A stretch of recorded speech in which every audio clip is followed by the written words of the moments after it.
I'm Ed Bastian, and about 12 years ago I started an organization called Spiritual Paths Foundation, and our goal was to simply take up the kind of model and example that was set by the Snowmass Conference, Snowmass InterSpiritual Dialogue, and bring it out from a small group of 15 or so people who could benefit, and to allow a much broader audience to benefit from this experience of deep contemplative practice, inquiry, dialogue, deep friendship that you've been hearing about and you've been seeing.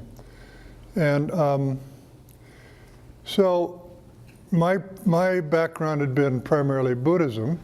I did my Ph.D. in Buddhist studies at Wisconsin, and I learned Tibetan and Sanskrit, and I lived as a Fulbright scholar in India for a number of years, translating texts and learning Buddhism from the inside out, working with indigenous scholars. My job, I felt, was to understand what they meant, what their meaning was, not what some Western methodology would put on the top of it. And before that, and I'm going to get into the slides and try to give a quick overview of the work as it has evolved to this point. I had an experience in 1970 of starting an elementary school in Aspen, Colorado, where I happened to be living. And it was the most important sort of changing year of my life, because I got involved in the creation of a very idealistic school. And although we weren't using the term learning styles at the time, Howard Gardner then began using that term in multiple intelligences later. So we were focusing on how our kids learned. And we felt that our job as teachers was to help them learn how they learn, know how they learn, know how they know, and to be able to ask their questions in whatever order they had their questions. And our job was to respond to that and help them get the knowledge they needed to enter into our society, to pass the tests they were going to have to pass, but according to the way in which they learn, their natural ways of learning. So years later, fast forwarding, I was working at the Smithsonian Institution, and I was doing very large projects, the intellectual history of the 20th century. We invented the word biodiversity. We did biodiversity programs as we started in 1986. But I was doing large programs as a producer and as a director, but there was at a certain point where I said, what would I want to do if I could do my project? And I hearkened back to this precious experience I had with these kids, and how important that discovery for me was of learning, how you learn, how you know, as a foundation for education. Not fitting ourselves lockstep into a dogma, not fitting ourselves as a one-size-fits-all into a religious formation, but to turn that model upside down. From the pyramid, the hierarchy of here's the truth, here are the priests, here are the priestesses, here we are, and our job is to get it. So why don't we start with who we are? And that's the foundation for our own discovery and the development of our own path. So that led me into then the creation of what I'm going to tell you about later, when I finally had time to get back to that vision, and the starting of the foundation. In 2002, we started the Spiritual Paths Foundation, and I brought together great teachers of meditation and contemplation from many of the world's great traditions, many people whom you would have heard of. And the idea was to bring them together, to meditate together, to enter into deep dialogue with each other, to discover amongst us the processes, the experiences, the methods that we were using in our process, and to share our metaphysical beliefs and so forth with each other, honoring the diversity, which to me has become my religion, the diversity. If I were, this is presumptuous, but if I were God, if there were a God, and I were to look out into this marvelous universe that I had created, I wouldn't be saying, what a clever guy I was. I don't think I'd be worshiping myself. I think I'd be marveling at this extraordinary diversity, this aliveness in the universe. and that all of us have now as members of this species, but we rely on the diversity of all species for our own existence. It's the diversity of religion, the diversity of ideas, the diversity of biological species. So anyway, I began to apply the learning style idea then to the study of religion and spirituality, and how I could help people to develop their own path. I'm going to hand these out because these are workbooks and some books that have been developed in this process. Could you just kind of distribute them? So as I'm talking, you can kind of take a look at these guys. And I'll lead you quickly, because later I'll be doing a 45-minute thing, which again is not very long, but I'll be doing the next one with Diane Burke, who's the founder and the head of One Spirit Interfaith. And so we'll be talking more about interspiritual mentoring and interspiritual education. So I call this leading from within because what we're trying to do is help the world to become a better place. We're trying to bring peace and justice and all these wonderful qualities into the world. But we know to do it, we have to transform ourselves as a necessary condition for that. And I think most of us in the room know this job of transformation is the hardest thing that a human being can do. It's harder than a career, it's harder than winning a basketball game or a golf match. Transformation internally, this is a lifelong job, and it ain't easy. So how can, in this environment in which we live now, when we have all the world's traditions in our culture, and we are not in one tradition, how are we going to, in a more systematic, organized way, to pull together the wisdom that we're going to need for our path? Not just randomly pulling from here and there, but what could we do in order to effect that transformation so that we can lead from within, so we can make a difference in the world and actualize our highest sense of who we are in the world, fulfill the grandest possibilities of our human existence. So leading from within, now this mandala is a long story, but this now is sort of the within which I fit with that which I'm going to tell you, the spiritual paths or the interspiritual mandala. And I'm going to go through some slides that I'm not going to pause on just because of time limitations.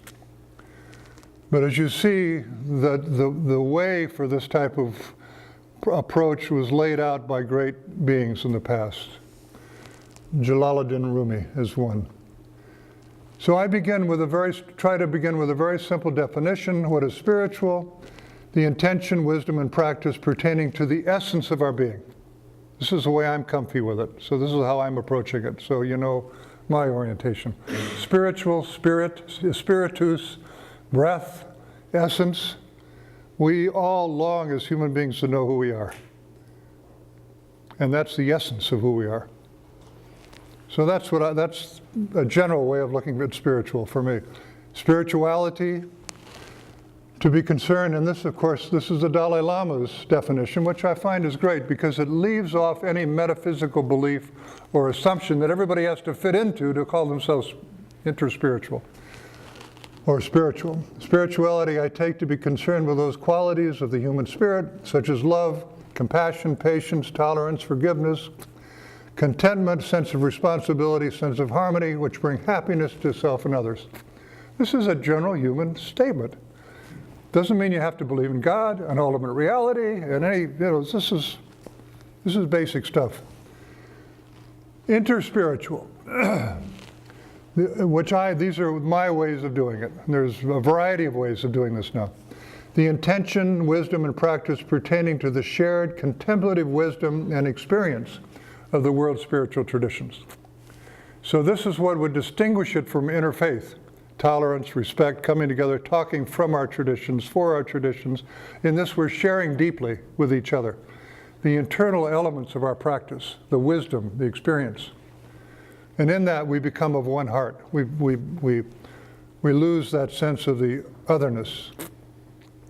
And of course, this is a famous quote that I attributed to Wayne Teasdale, but nobody can find it in any of Wayne Teasdale's books. I got it from Rami Shapiro. So I'm saying this is Wayne Teasdale is channeled by Rami Shapiro. All right, now I'm just going to flip through some stuff and give you an overview. because I've got 5 minutes. So the mandala looks like this. The outer ring of the mandala has 12 families of spiritual styles. Archetypal spiritual styles, the archetypes within us that through which we learn, we perceive, we process, as in Jungian archetype, as in archetypes. To become familiar with how we learn. Are we kinesthetic? And let me before that. The next ring in pertains to 12 families of spiritual questions, universal questions that we begin asking when we're kids, that many of us will never get back to. And we're lying on our deathbed and we think, damn it, I never figured that out. So then we move from this overview of inquiry into who we are, how we learn, into our questions, into the next phase of the process that I'm calling insight. So insight I'm putting into the other book that I'm passing around, which is called InterSpiritual meditation. So InterSpiritual meditation is a process, it's not a result. It's not a belief system, it's not a metaphysical system, it's a process.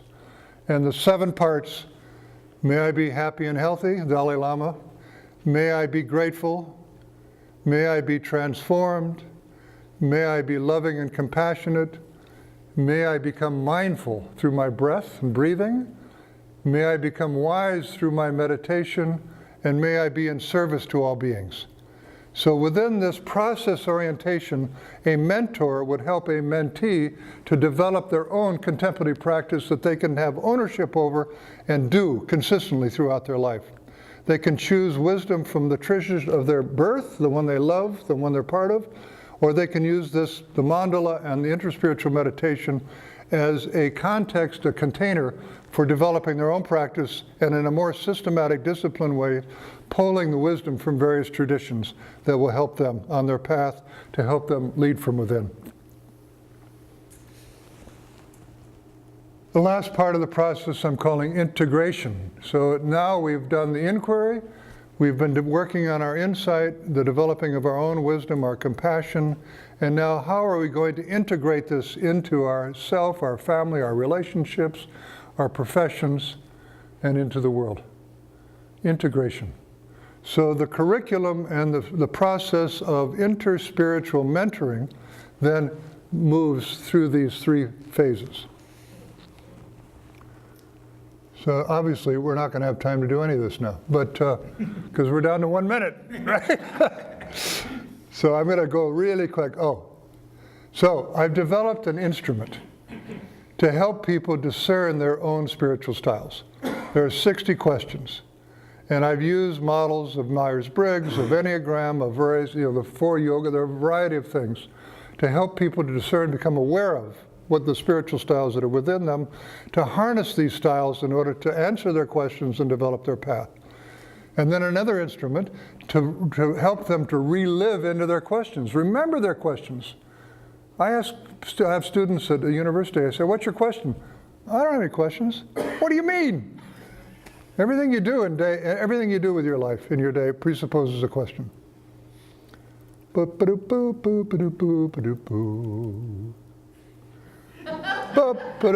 you're getting it all. Okay. So what we'll be talking about later is a process of this InterSpiritual mentor certification. And I'll be talking about that later with Diane in a session a little later this afternoon. Thank you very much.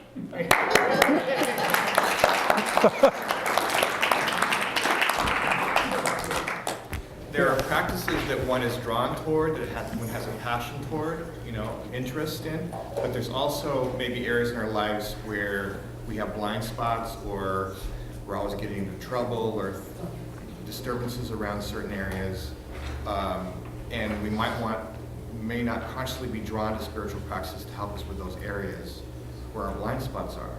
So I'm wondering, does your model address that? Yeah, I think it's becoming aware of all the ways in which we can know. So we may be aware that we are predominantly, say, a kinesthetic or somatic learner, and so we're doing yoga, tai chi. We might even know that, but we might be naturally drawn to that. But when we have that spiritual, inspiration these rare times in life when you need to develop a path, right? Because we're usually too busy to even think about it. It's underlined. So you might then find yourself in the hands of an intellectual spiritual teacher, right? It doesn't match how you learn. So you give it a shot. This is a precious moment in life. You give it a shot with this guy, with this woman who teaches in that way, and then it doesn't resonate for you. There's something wrong with me. I'll never be a spiritual person. There's something wrong with the teacher. There's something wrong with what I'm being taught. So you have to start off. So the first step is to be aware of how you learn, so that you can then discern the right teacher, the right practice, the right tradition within to work. After somebody goes through this, how do you help them to stay with it? It's been said that people who actually train to do meditation, Yeah. only something like 20% stay with it. Well, I think that's the issue. So the hope is that if you do this and you become intimately familiar with who you are, how you learn, how you know, and you have invested in the development of your own process, that you don't turn yourself over to a guru or to a psychologist or somebody that you think will do it for you, or that you develop a dependency relationship with, that you're developing it for yourself, being mentored over a long term by people doing this and helping you. So gradually you take ownership over it, and it becomes an integral part of your life. Yes? So once, like for instance, you go through this process or go through the questionnaire, is there suggestions given whatever type you end up being of particular existing practices or traditions that you might investigate versus building it up? Yeah, there's suggestions, but I'm trying not to make it formulaic. Because there's too much diversity. Yeah. So you might be somatic, nature, mystical, right? These might be what you're working with at this time. So a mentor will work with you to help you find the materials. That it's your search. It's not something you're being told to do. But on the website, on the online course learning site, I'm asking great teachers to recommend good sites, good reading material that pertain to a certain learning style and a certain question from a certain tradition to help you along the way, but not tell you. Yeah. Right. Thank you guys very much. We got to stay on schedule.